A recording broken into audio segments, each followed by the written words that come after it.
Okay, like I said, just a few verses today, but I think very profound from Proverbs chapter 30, beginning at verse 7. We'll read through verse 9. Two things I ask of you, Lord. Do not refuse me before I die. Keep falsehood and lies far from me. Give me neither poverty nor riches, but give me only my daily bread. Otherwise, I may have too much and disown you and say, who is the Lord? Or I may become poor and steal, and so dishonor the name of my God. That's what we're going to spend our time thinking about today. The writer of this proverb says there's just two things that he humbly asks for and fervently desires and says, God, please don't refuse this to me.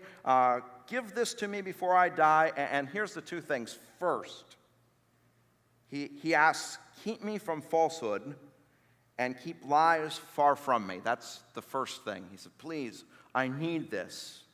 And then second, here's the request, give me neither poverty nor riches, but give me only my daily bread. So these two requests, I think we're going to see as we proceed, they're related to each other, but I'd like to take them one at a time. So first, here's the first request, keep falsehood and lies far from me. And I'm reading in the NIV version of the Bible. If you're in the same version, you see this word falsehood. That word falsehood means something like self-deceit. It can mean something like vanity. And the idea behind that word is something like this, that it's possible in our own hearts that we fool ourselves, that we lie to ourselves, that the truth somehow, as it's in our heart, we've turned a deaf ear to it, or we've turned a blind eye to it. If we're going to talk about this, the self-deceit that's in the heart, let me give an example. This is an example about someone else. I don't want to knock you upside the head with an example about yourself, because then it's possible your heart would just say, no, not me. Probably you've seen this in other people, something like this. So, okay, there's a single mother, and she receives a phone call from the school principal.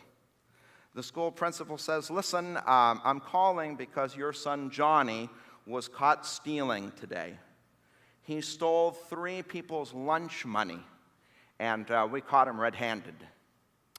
And you must know people in this kind of situation. She's heard that. She's been confronted with the statement. As soon as she hears it, she thinks to herself, you know what? I've been noticing that there's money even been gone from my wallet from time to time. She sees that her little son Johnny from time to time seems to own nice things that she knows she didn't purchase for him. But she, maybe because she's a single mother, maybe because her identity is in her mothering, maybe it's because she has little Johnny on a pedestal, who knows why, but although she at one level knows that what the principal is saying is true, at another level just won't let those words seep all the way in, somehow denies it, refuses to believe. She cannot believe and will not act on the fact that her son Johnny is a thief. Have you ever known anyone who's like that? All right, one person. Right? We have this saying, like you turn a blind eye. On the one hand, you see it. On the other hand, it's like you force yourself not to see it. We have another saying, you turn a deaf ear. On the one hand, you hear it, you perceive it, but on the other hand, somehow you cause yourself not to hear it or not to perceive it. So that's the first topic today.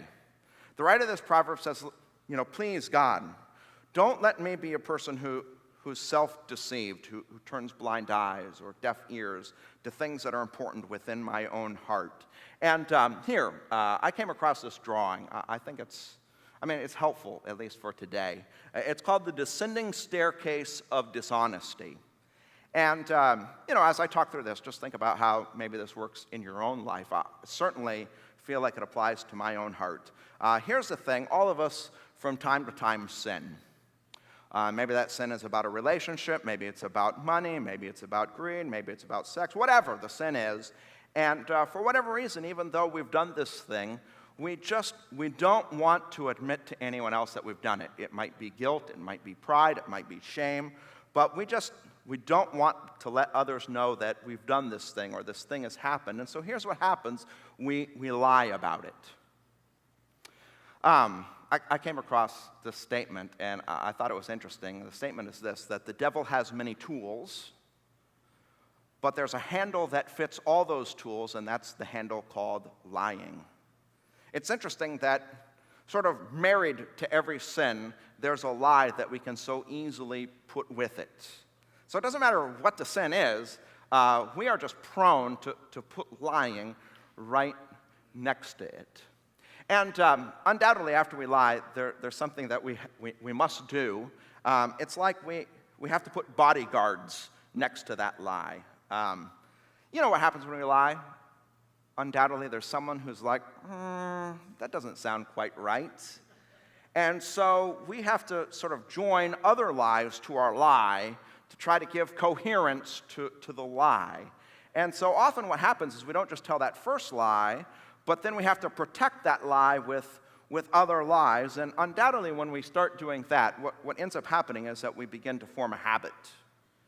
Because it's not just that we lied the first time, but it's that we lied again, and then again, and then again. And then sometimes we get to the point where we're lying even though we have a no cause. In other words, no one's any longer asking us or probing in or thinking that we're told a lie, but we've just made such a habit of it that now we're telling that lie without even being, there's no detective looking in. And then here's what happens. We begin to believe our own stories. I don't know how this happens. I just know that somehow there's like a little switch that turns in the mind, and it's like we now can no longer even quite distinguish between the truth and the lie. Like at some level we know what the truth was, but at another level, it's like we've sort of spun the tale enough time to ourselves that we're half believing our own story. And by the way, this is probably that point where you turn, a person who lies becomes a liar under self-deception. And then in this descending staircase of dishonesty, what ends up happening is this process of rationalization, where because we've gotten this far, we begin to say to ourselves, well, we're actually lying for a very good reason. There's other people who could be hurt if the truth ever came out. And so I'm actually guarding my neighbor's well-being. I'm guarding the interest of a cause. I'm guarding, the interest of my company. And what I'm doing here is very, very good. And at the very bottom, we even begin to think that our lying is the duty that we have. Like, I must keep this up because if I don't, people will get hurt. And I'm really, so to speak, being a good soldier in this whole thing by protecting everyone else from the truth. And somehow we descend this staircase. What starts as just a simple sin gets buttressed by lies, which beget other lies, and then on down the scale we go. Today, because it's a topic, I really want to spend time thinking about just one of those stairs in the staircase, the stair of self-deception. That somehow, and you'll just have to think about your own experience with it. You begin to listen to your own lie, and somehow, although way deep down you know otherwise, you begin to think something, you're self-deceived. Now, a couple of verses. If you're still with me in Proverbs chapter 30, I want you to look with me at verse 20. There's just a great example there, sort of an illustration. It says, this is the way of an adulterous woman. She eats and wipes her mouth and says, I've done nothing wrong.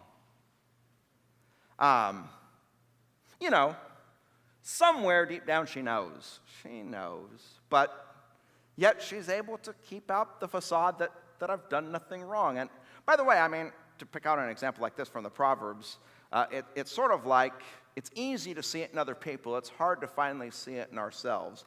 But for that reason, I want to show you another scripture passage. I'll put it here on the screen. It's from Romans chapter 1. And it's just a few verses. I think very important verses that really say something about who we are as human beings.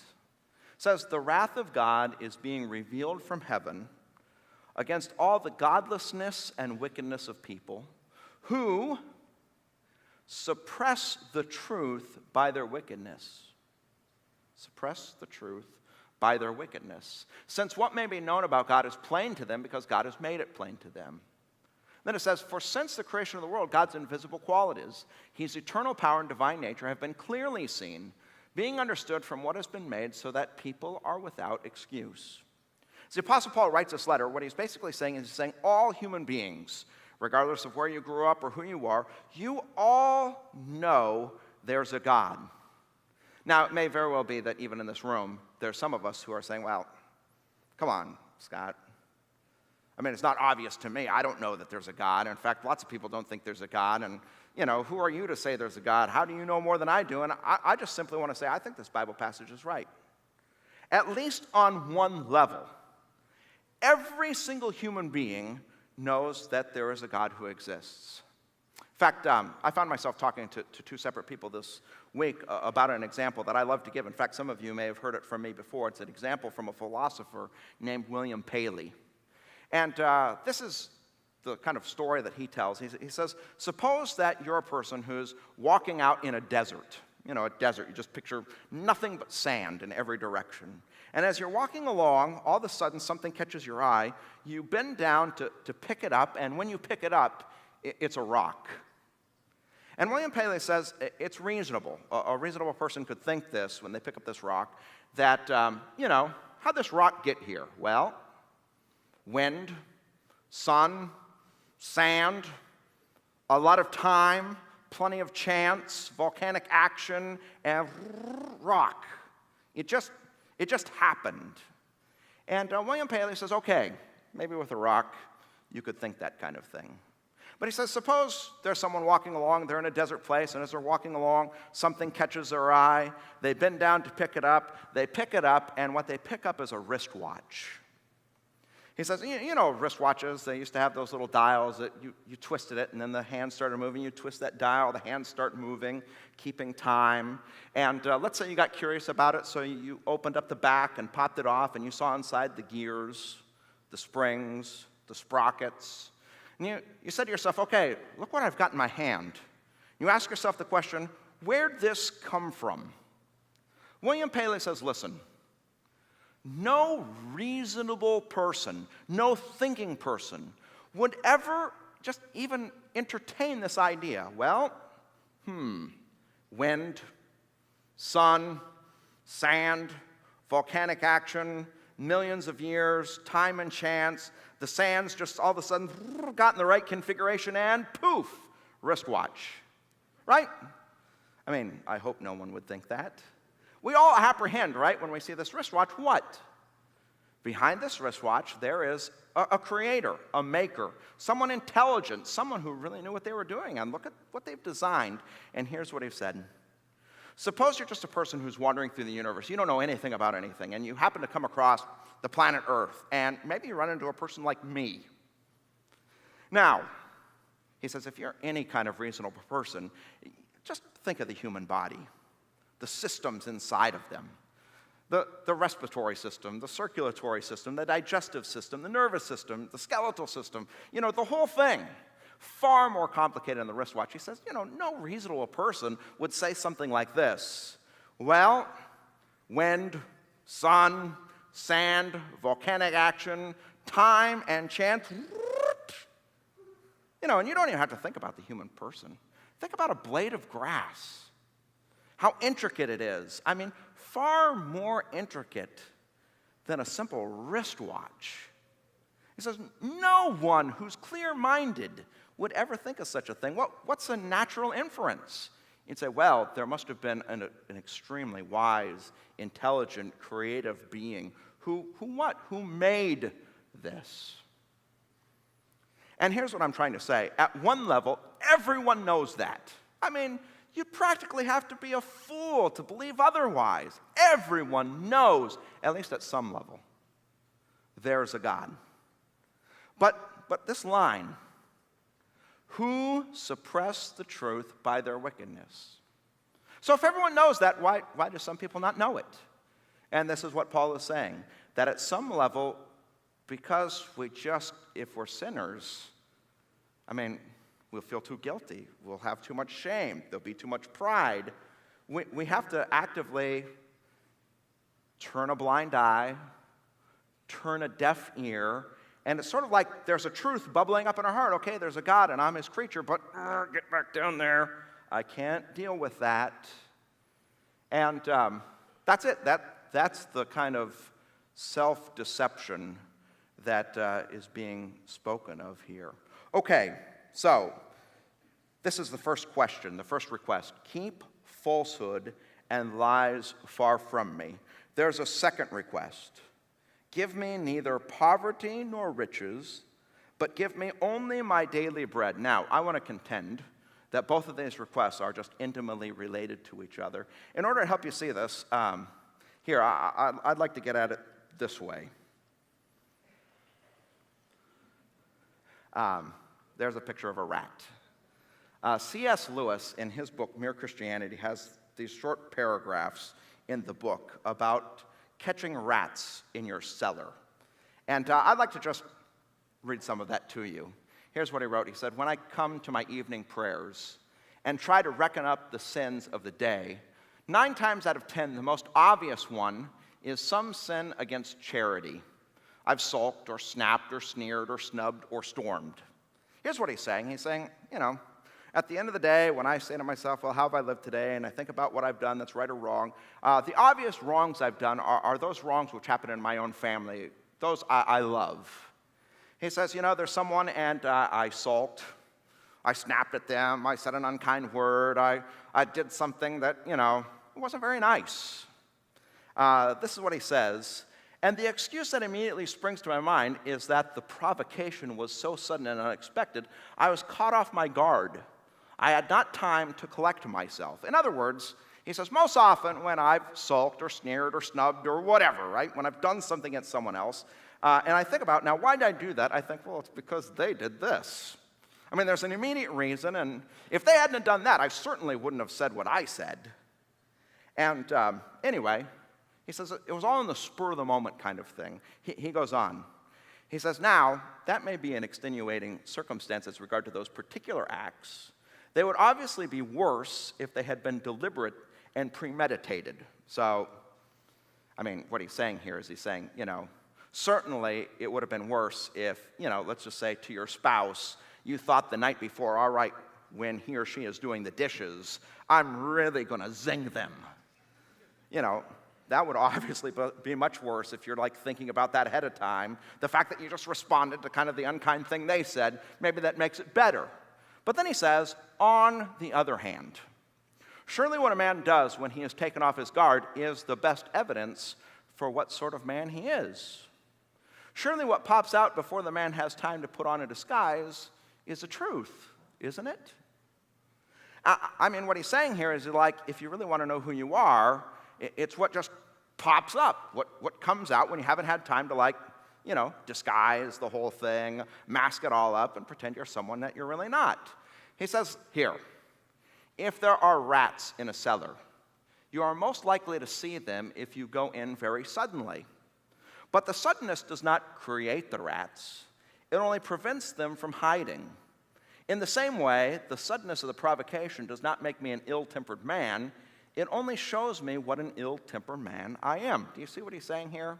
He's saying, listen, if you suspect you have rats in your basement, and you want to find out whether that suspicion is true or not, you don't go to the door and kind of rattle it, and then clear your throat, rats, if you're down there, I'm coming, and then kind of stomp your way down the stairs. He says, if you do, they'll have found a hiding place already. He said, the real key is you've got to get down there suddenly before they have a chance to hide, and then maybe they'll still be out and you'll have a chance to see them. And he's making a point about our heart. He's saying that there may be ways to detect whether we've got, a rat in there. So here, today, we're talking about self-deception, we're kind of going rat hunting. Is there a rat in here? And here, this is so tremendously helpful.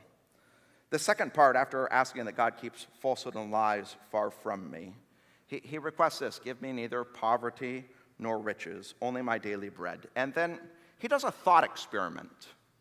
And I think he invites us to do a thought experiment. Kind of, what would happen to this heart, the one I own, if all of a sudden I became extremely wealthy?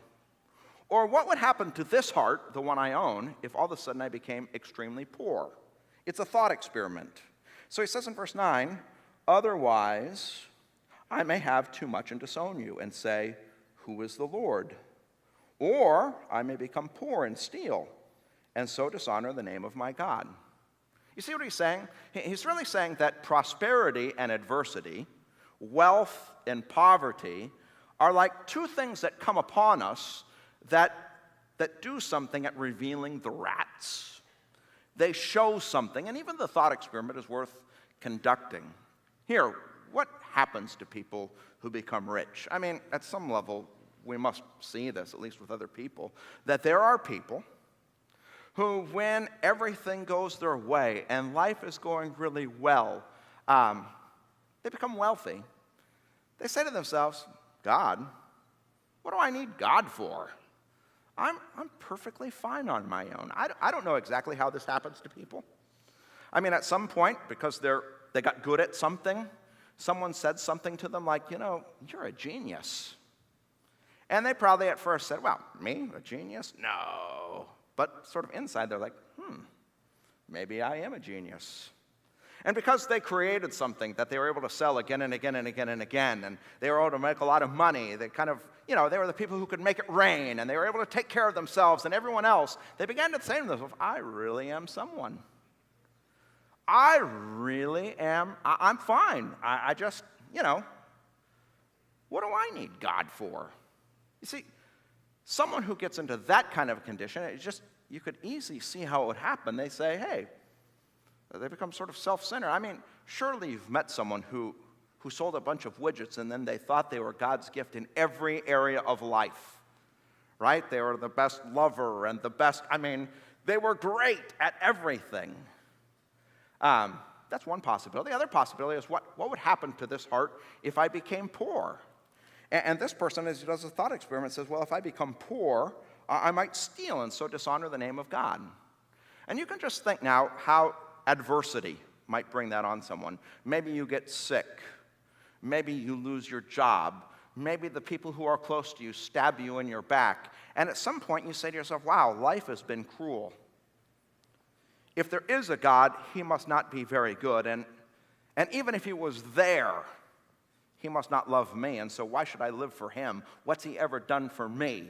And you know what? I'm just going to do things my own way. And you could see how bad circumstances could cause you to become me-centered and turn away from God. Now, some of you, as you're sitting here, you say, well, I can see how those two tests, those two trials, could possibly reveal something about my heart. But come on, Scott.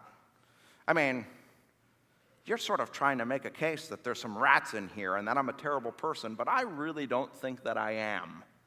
There's certainly way more evil people out there than me. I'd like to talk to you about Stanley Milgram. Have you heard of the Stanley Milgram experiment?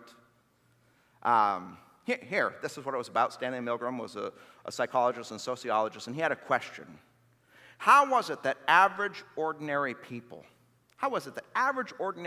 good people otherwise, do atrocious things? And he came to this experiment because he was perplexed by what happened in Nazi Germany. How was it that so many people carried out such horrible atrocities? How'd that happen? So let me describe the experiment to you. Here's what happened. He had 40 people involved, and they would come. And when they came, there'd be another person there that they thought was also part of the experiment. That person was an actor. And then there was another person who was an actor who was leading the experiment. And here, let me do this. I'll put a picture here on the screen.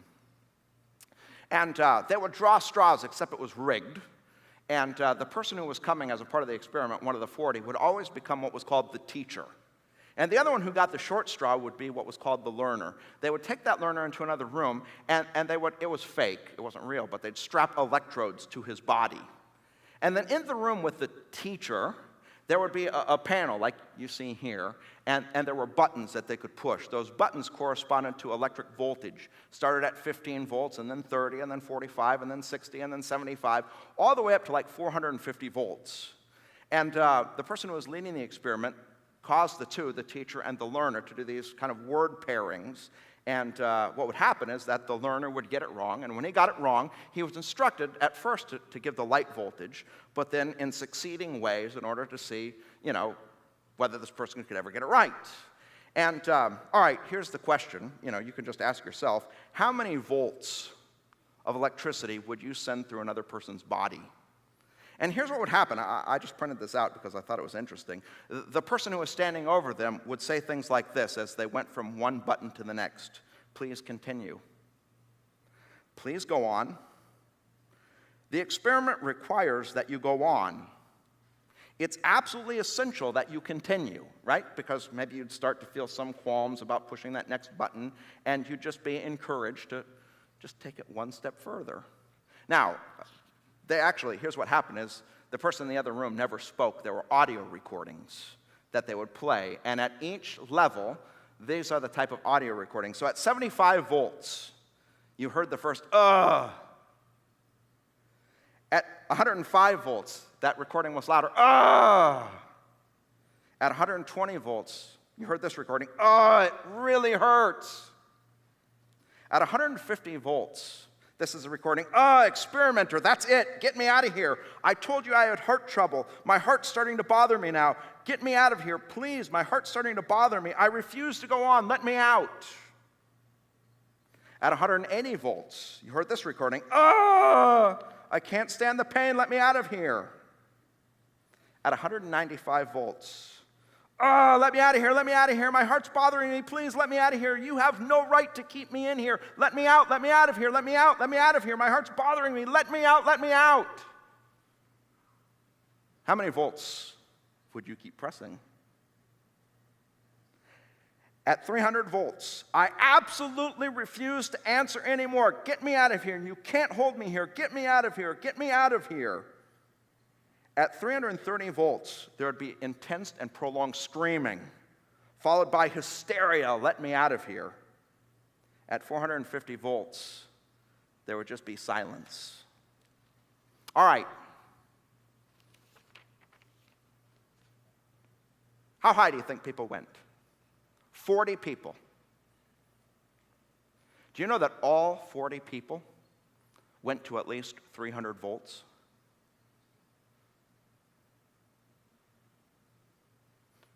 What's in here? What are the rats that are in here? And by the way, it's not just general evil that prosperity and adversity reveal. It's also the idols of our heart, the attachments that we make. And so let me give this example about poverty, adversity. Let's just say as an example that someone breaks up with you, or you lose your job.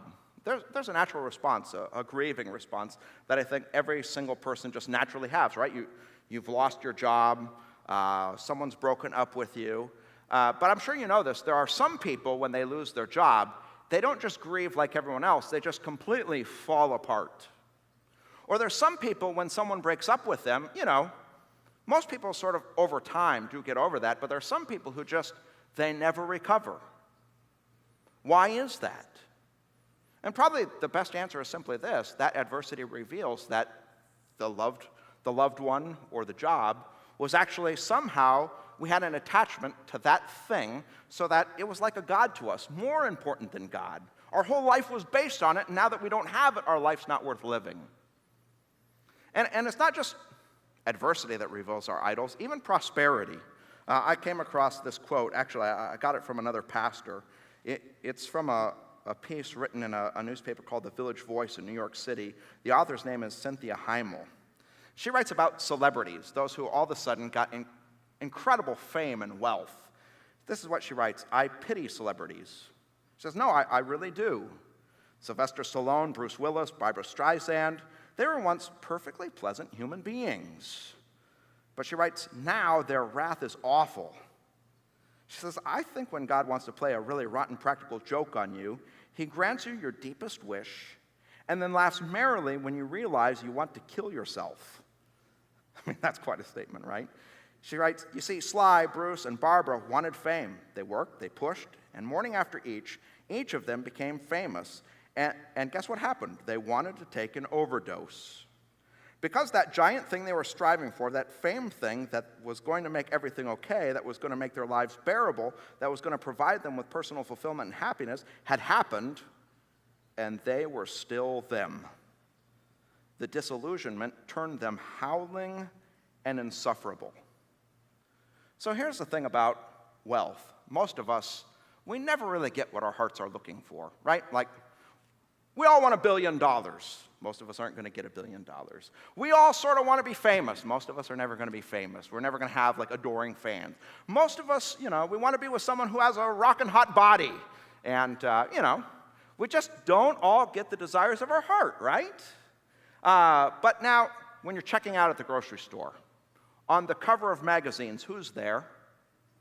They're people who got it all, right? They have all the money in the world. They have perfect houses. They have the perfect boyfriend or girlfriend. They have fame and adoring fans. And why are they on the cover?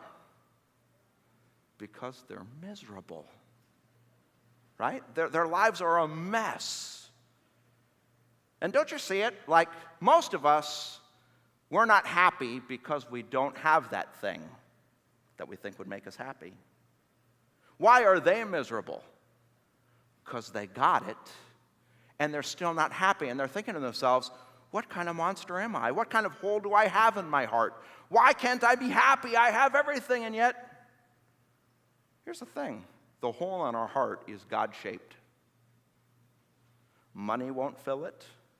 Fame won't fill it. No material thing will fill it. Prosperity, wealth reveals that, we are desperate in here without God. See that? Both prosperity and adversity reveal something. It helps us do the rat hunting. All right, it's easy to talk about other people. It's easy to talk about the Nazis. How could they do such a thing? Do you see it about yourself? All right, if you do, what's the cure? The book of Proverbs is wisdom literature in the Old Testament. The book of James is wisdom literature in the New. And he says something in chapter 1, verses 9 and 10 that I think is, it's so helpful. He says, believers in humble circumstances ought to take pride in their high position. But he says, the rich should take pride in their humiliation, since they will pass away like a wild flower. What's he saying? He's saying those who face prosperity, who get rich, what's the antidote to their pride and thinking they're all that? Here's the antidote. Recognize your humiliation. Like this. You're just as bad a sinner. You are just as bad off in the presence of God as the person on the street who has nothing but a shopping cart. You know that when it comes to God, both of you are going to have a short life, and you're going to face your Maker, and God's not going to be any more pleased with you than he is with him. You're no richer, really. But the person in humble circumstances, what's the antidote for them?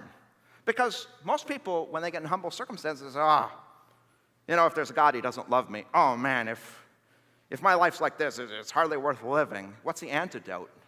To take pride in your high position, to realize no matter what you're going through, you are a son or daughter of the Most High God. You're a prince or a princess in the kingdom of God. Do you see that? Who cares that right now, temporarily, for a short time, things aren't going well? You have an eternity to be lived in the mansions of glory. Do you see what a high place you are in? Now, how can you do that? How can the rich person, so to speak, take pride in their humility and their low position? How can the poor and person in adversity take pride in their high position? Here's what I'd like to say. It's a simple answer, and if you've tuned out, tune back in just for this. Here's the answer. It's to my left, the cross of Jesus Christ. Week by week, when you come here, I usually talk about three words: sin, salvation, service. And we're talking about the life of service. How do I have a maximum impact? How do I make a difference? How am I useful to God and to others? It's this: sin and salvation. What's the message of the cross? First, the message of sin. That every single one of us has sinned against God. We're all in desperate circumstances. We're enemies of God. There are rats in here that we don't even like to admit to ourselves. There's a vile and wicked thing that's in our heart that God is displeased with. And you know what? We are no better than any other person. Our sin separates us from God. We deserve death. There's nothing we can do. We offer nothing to God whatsoever. You have to tell yourself that every single day. That's who we are. We're sinners, not deserving of one good thing. Once you tell that to yourself every single day, the glory of salvation is just going to sparkle with all the more clarity. The glory of what Jesus has done for us, because he loved each of us so much that he humbled himself. I mean, the God of all riches, becoming a poor person, humiliating himself, having nothing. And then finally, out of such great love for us, he on the cross took the punishment we deserved. I mean, how much does God love us? How much does he value us if he would do that for us? And you just have to see that if you know the gospel, both sin and salvation, you will be at the same time both humbled, right, sin, and so affirmed, salvation, that those rats won't be able to stay there anymore. I mean, that message of both sin and salvation can so change our heart. I mean, we might not like to admit right now there's something in there, but here, as we end, these words from Proverbs 30, it's like a prayer. Lord, there's two things I ask of you, and please don't refuse me before I die. Thing number one, keep falsehood and deceit far from me. Or don't let me go on turning a deaf ear and a blind eye to what's really in here. Don't let me think to myself, hey, I'm a pretty good person, and I'm fine, and I don't need God, and I can live on my... Don't let me do that. Second, give me neither poverty nor riches, otherwise I may have too much and disown you and say, who's the Lord? Or I might become poor and steal and so dishonor the name of God. God, help me understand that so that I can see the spiritual condition I'm in and then receive from you the gift that you offer in Jesus Christ. And as we close today, I'd like to pray that for each one of us here, that we may gain that word of wisdom so that having our hearts changed from the inside out, we can begin to serve God in the most impactful way in this world. Let's pray.